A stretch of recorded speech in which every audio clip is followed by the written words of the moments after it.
Okay.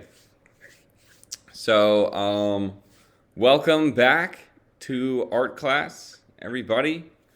As far as class goes today, when it comes to raising our hand, how about we create our own unique symbol? For example, me, at one point in my life, I was a snowboard instructor. So, a way that I would increase the stoke in my class would be flashing the hang loose symbol. So, David and Susan, what kind of symbols are you two thinking of? Susan, Positive. you got to make sure your hand is in the screen. There we go. Both classic examples though. Nice. Logan,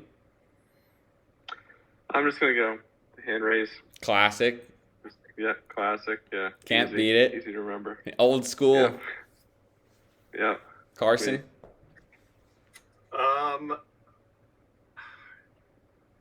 You've all taken good ones. Yeah. I feel The problem with going last. maybe can I salute? Oh, And it's love it. like, Alright. Love it. it's kind of like a hand raise at the same time. I gotta Right keep on. my hand in frame. Right on. Okay. So to start off class today, I would like to take us through a breathing exercise. This is something that has helped me out way back in the day, about 10 years ago when I was training for swimming, trying to increase my lung capacity, getting ready for my lifeguard tryouts. So anyway, this is called the third eye breathing technique. Before we jump into this, does anyone know where the third eye is located? Logan. Oh, I'll raise my hand. Yeah. Yes. Located in your mind. Your Yeah, mind's eye. exactly correct. So this actually shows up in different Indian spiritual traditions. And I guess another way of explaining this is the third eye refers to perception beyond ordinary sight. So similar to something like intuition, when you sort of have a gut feeling of something.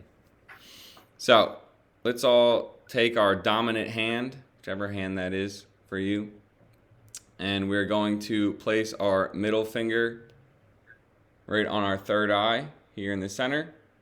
Take the ring finger and plug up one nostril.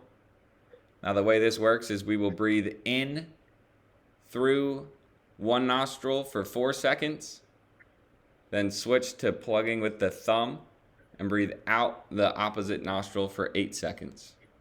So, here we go. Ring finger plugged up, 4 seconds, breathe in. Switch to the thumb, opposite nostril, 8 seconds, breathe out.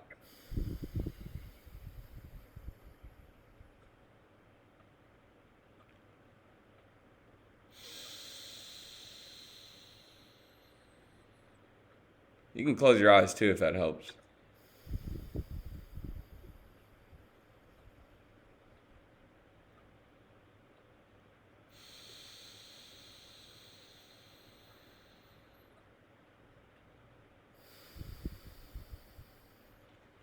So go ahead for one more round of that, and then we can begin art class.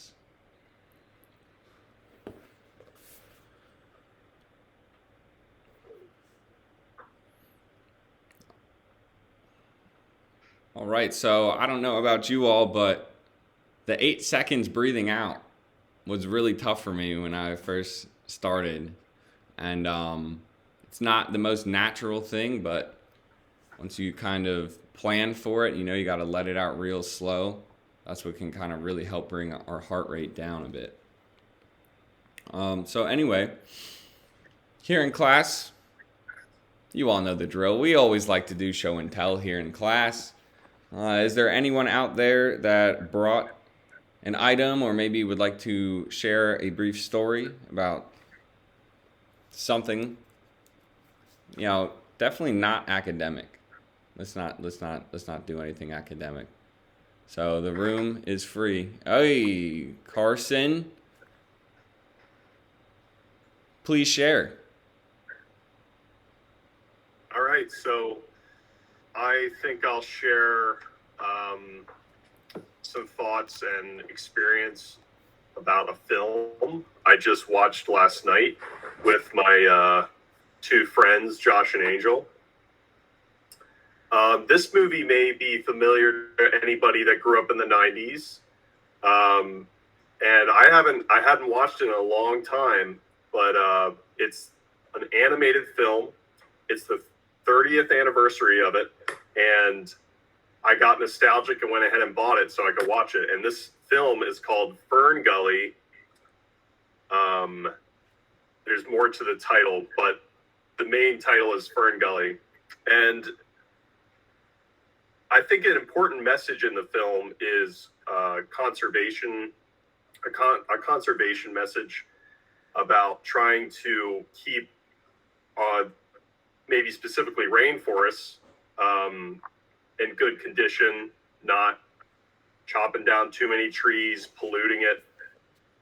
We need the rainforest for the earth to be healthy. And there's many other ways to get energy as well, I think. And what comes to mind, I think, is nuclear energy. I think that is something we should be more focused on as a society. And that's some thoughts that were coming to my mind as I was rewatching the film. It's been so long, but those are thoughts that came to my mind when I first watched it again, or watched it for a second. Yeah. Okay, big facts. Well, one thing I have to say about Fern Gully and some of that stuff you just spoke about is I'm thinking about the color green, baby.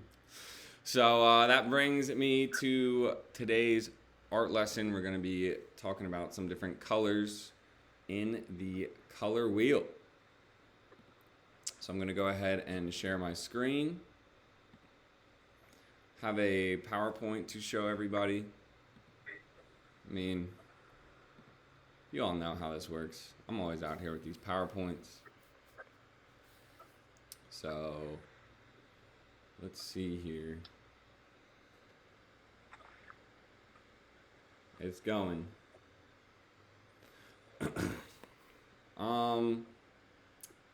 Anyway, can you all see my PowerPoint? All I can see is Yes. warm colors. Okay, Warm that's colors. it. So we can't see any warm colors, but we see the word warm colors. Just be patient. It's a virtue. Anyway, here we go. The words warm colors. Anybody out there who has not participated yet want to maybe share with the class what they think the warm colors are? Go ahead, Susan. I would think a warm color might be yellow.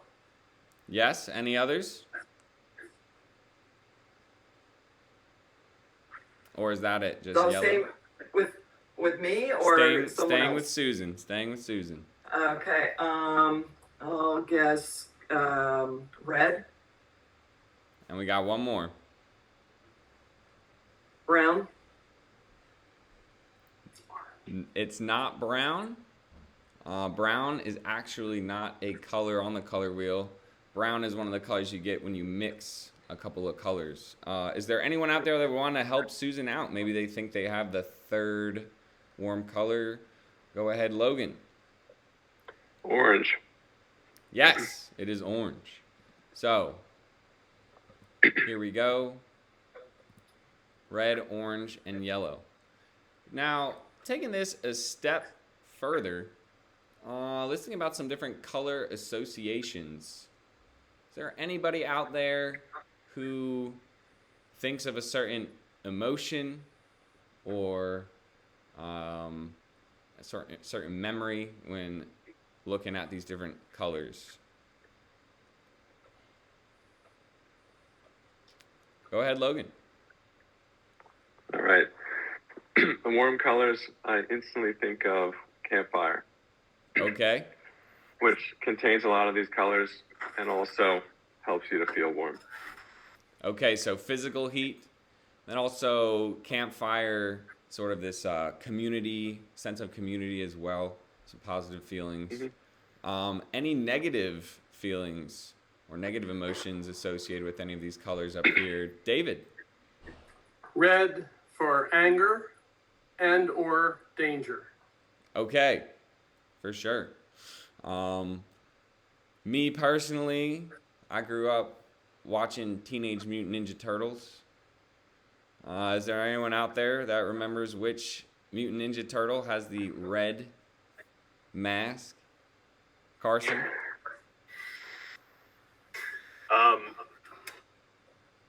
He usually goes by Raph, but his full name is Raphael. Yes, Raphael, and he is infamous for having a short temper. Sticking with that, when it comes to things like temper and anger, is there anyone out there that would maybe like to share with the group what is something that you do within yourself to maybe help deal with this negative feeling of anger? What is maybe a self-regulation, self-check-in thing that you might do? Logan? If I'm really angry, I tend not to talk because I know that if I talk, I will probably say something I'm going to regret. So I choose not to speak. Okay. So maybe, do we all agree that's the best way to go about it? Or I guess maybe another question I could ask is, yes, it is good to, hold your tongue and, practice some self-control. But is it good to shove it down forever and never talk about? Or does anyone have some? Well, David, you have your hand up. Is there something you'd like to add? Yes. I think you need to vent it in a constructive way so your blood pressure doesn't go up. Okay. Yes, venting for sure. I would say, I guess to add to this, I would definitely recommend venting to somebody close to you that you definitely have a lot of trust with. I don't know if anyone out there has ever had any negative experiences of this, but sometimes you can overshare a bit with the wrong people who don't deserve your trust. David, I'm sorry, but we got to be moving on to the next thing. So, maybe after this presentation, you're more than welcome to share what you have with us. There are a couple different examples of artists using the warm color palette in art here. We have Vincent van Gogh with sunflowers.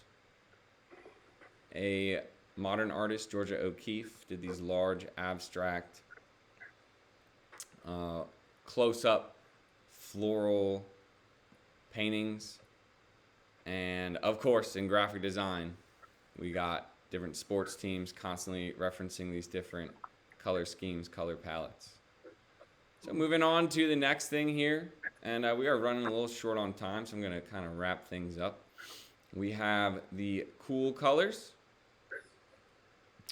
The cool colors, real quick, are blue, green, and purple, or as I like to say, perp.